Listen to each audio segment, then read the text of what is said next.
Hello everyone, my name is Abhiram A. I am a social work student at Kristu University, Bangalore. Today I am going to talk about a very important social issue, domestic violence in India. This topic is not only legally relevant but also deeply connected to our social work practice. Domestic violence is more than just a private family problem. It is a violation of human rights, a criminal act, and a serious public health concern.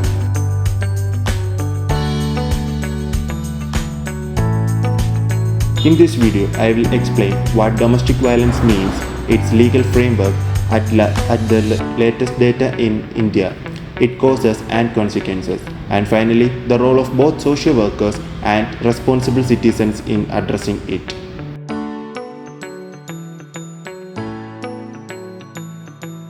So, what is domestic violence? Domestic violence is any act of abuse, whether physical, emotional, sexual, or financial, within an intimate or household relationship. It is about power and control. The Protection of Women from Domestic Violence Act 2005 recognizes this abuse. It ensures a woman's right to reside in her shared household, allows courts to protection and maintains orders, and requires support services like protection officers and shelter homes.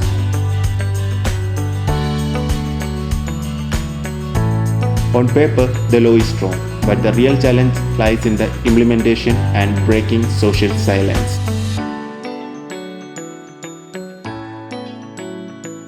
I will share some statistical data. According to the National Crime Records Bureau 2023, it's a recent statistical data, around 4.48 lakh cases of crimes against women were reported in India. That's about 66 cases per lakh female population. So the single largest category was crucially by husband and relatives under the IPC section 498A with more than 1.33 lakh cases. Other categories include physical assault, kidnapping, and rape. Data from the National Commission for Women in 2024, its latest statistical data, shows that out of 25,743 complaints, about 24% were domestic violence cases. That's more than 6,200 complaints in 1 year. Uttar Pradesh report the highest share, followed by Delhi, Maharashtra, and Bihar.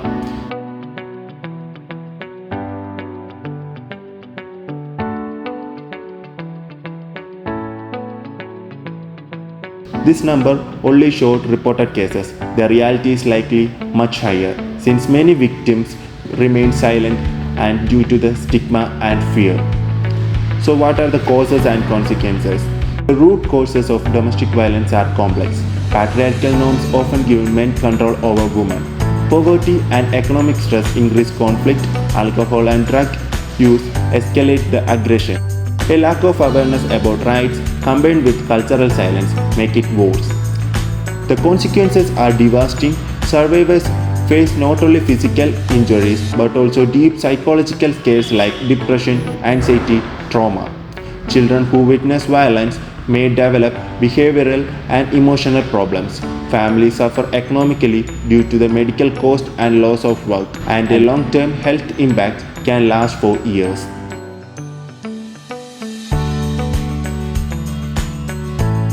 Let me share a real-life example. A young woman, her name is Asha, was married at 20 soon. Her husband began to control her finance, verbally abuse her, and later physically harm her. Whenever she tried to seek help, her family pressured her to remain silent for the sake of their social image. For years, she suffered in the silence. Finally, with the help of an NGO, she was able to approach the authorities, find temporary shelter, and begin a new life with counseling and support. This example shows how a domestic violence is not only physical, it can be emotional, economic, and social, and it often traps victim in silence. So, we are discussing what is the role of social worker. As a social work trainee, I believe in our role is vital in fighting domestic violence. We are not only helpers but also advocates, educators, and change agents. Social workers play a crucial role in addressing the domestic violence.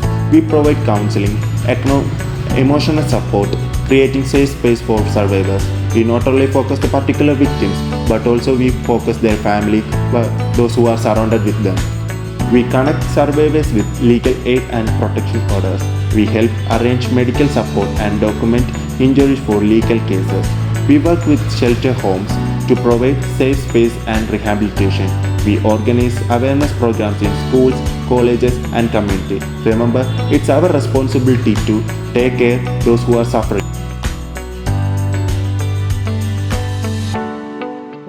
We also engage in advocacy to push for strong policies and better enforcement. And importantly, we collaborate with NGOs, police and government agencies for a coordinated responses. So next we are talking about as a citizen, what is our roles of citizens.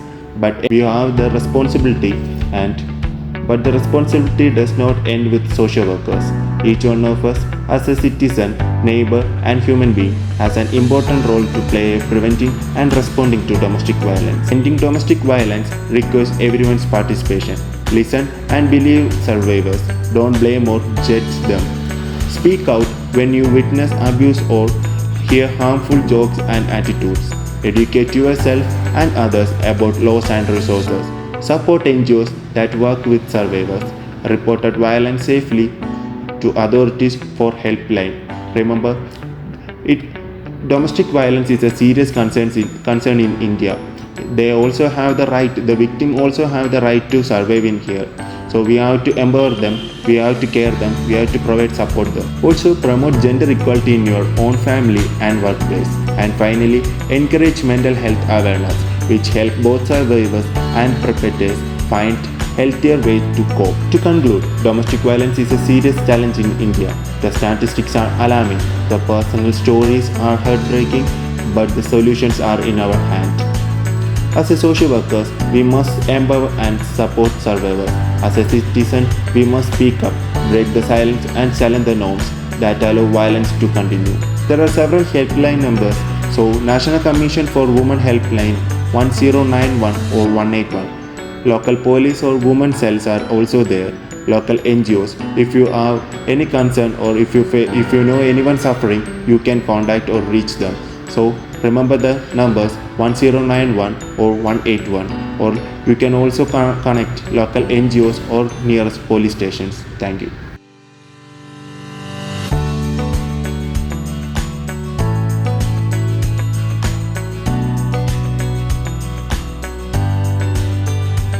Before ending this video, I want to give a brief overview about this topic. So, domestic violence is a pervasive, complex issue affecting millions globally and India in no exception.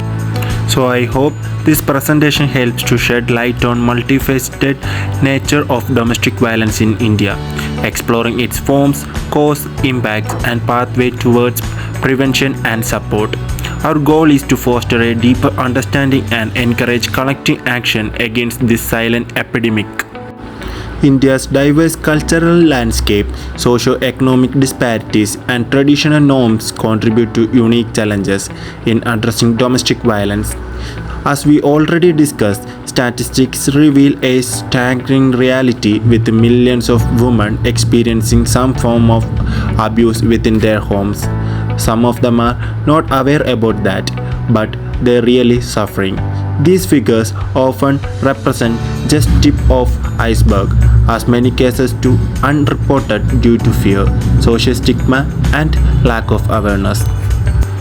If we discuss about domestic violence, most of them only aware about physical abuse. The sad reality was there is some other form of there.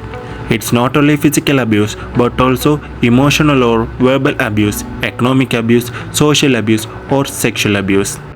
Physical abuse involves involving bodily harm through hitting, slapping, pushing, kicking, or other aggressive acts. In emotional or verbal abuse includes insults, constant criticism, threats, intimidation, and humiliation.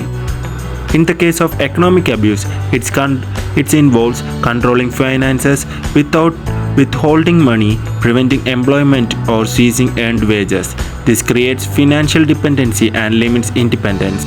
And in the case of social abuse, restricting contact with family and friends, controlling movements, or isolating the victim from external support, as we know that many of them are still suffering these issues. And in the case of sexual abuse, exploiting sexually the victim. Next, we are going to discuss about profound impact on survivors and society. As we have already mentioned, the physical health condition, which involves chronic pain, injuries, sexually transmitted infections, and often death. In the case of mental health, the depression, anxiety, PTSD, post-traumatic stress disorder, low self-esteem, and suicidal ideation are there. And in the case of child development, children exposed to domestic violence often suffer developmental delays, behavioral issues, and can perpetuate cycles of violence.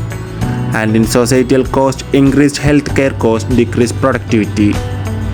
Still, there is several legal frameworks, but as we know that the legal frameworks are on paper, and during the implementation time, still we are facing some challenges. Under legal framework, there are several acts are there. Dowry Prohibition Act 1961, Criminal Amendment 1983, PWDVA, Protection of Women from Domestic Violence Act 2005 are still there. Prevention and awareness, education on gender equality in schools, mass media campaigns to challenge stereotypes, engaging men and boys are allies against violence, strengthening their law enforcement and judicial training. We can eradicate this social evil. Addressing domestic violence effectively requires the concentrated efforts of individuals, communities, and government bodies. Every action, no matter how small, contributes to build a safer society. Change starts with awareness, but it thrives on action. For survivors, accessing support is a crucial step towards healing and rebuilding their lives.